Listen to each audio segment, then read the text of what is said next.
We have booster ignition and liftoff of Columbia, reaching new heights for women in X-ray astronomy. The main thing Chandra does is take these superb, sharp images.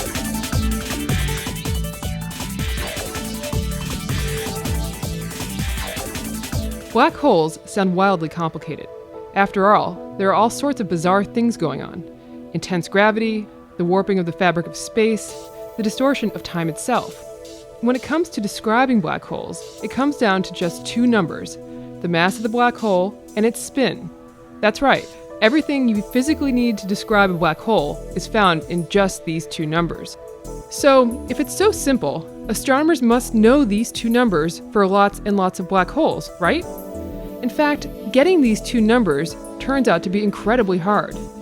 Dr. Jeffrey McClintock of the Harvard-Smithsonian Center for Astrophysics has been trying to tackle this problem. Just recently, it turns out he and his colleagues did. Getting the mass is the easy part. These small black holes we study are orbited by an ordinary star like the Sun. Using an optical telescope, we measure the speed of this sun-like star and the time it takes to completely orbit the black hole. This is old hat. This is how astronomers have measured the masses of stars in ordinary binary systems and planetary systems for many years. But when I say that getting the mass is easy, I should be more careful. For example, we just spent 2 years getting the mass of one special black hole in the nearby galaxy M33. So it's really no piece of cake.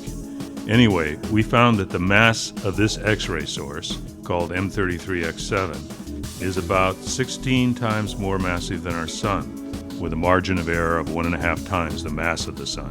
This is the most accurate mass that has been measured for any black hole. But this wasn't the end of the story with M33 X-7.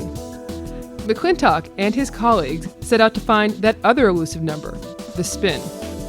Measuring spin is really hard because you have to understand what's going on in the Alice in Wonderland world close to a black hole. Let's start the story out near the ordinary star. The black hole's gravity strips gas from that star, and the gas falls toward the black hole, forming a swirling disk of orbiting matter. Very near the black hole, this gas gets heated to millions of degrees by the colossal force of the gravity, and it shines brightly in X-rays, which we easily observe using Chandra. Of course, eventually, all this hot gas is destined to disappear forever once it falls through the event horizon, which is located 25 kilometers from the dead center of the black hole.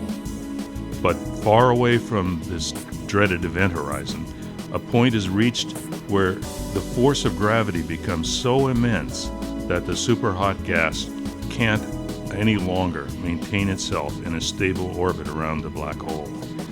At this point, the disk abruptly ends and the gas in orbit there suddenly plunges inward, reaching the event horizon in less than 1,000th of a second.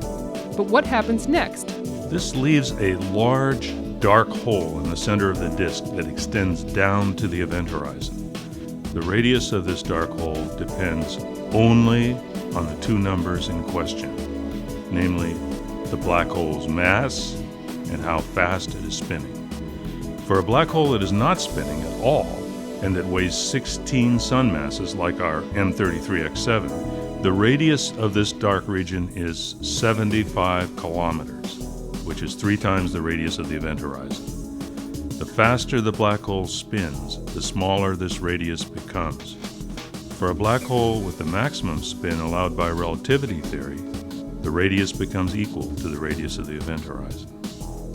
By studying the spectrum of the X-rays from M33 X-7, we've been able to accurately measure the inner radius of the hot disk to be 45 kilometers. And this tells us that the spin of M33 X-7 is about 3/4 of its theoretical maximum value.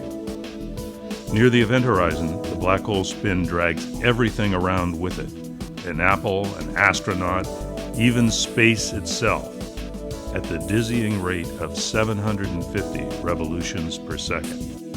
So what does this all mean? Jeff McClintock puts the result into perspective.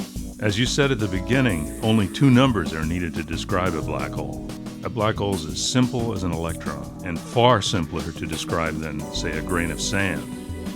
It is absolutely amazing to me that Chandra has allowed us to obtain a complete description of an object the size of an asteroid that is situated at a distance of about 3 million light years.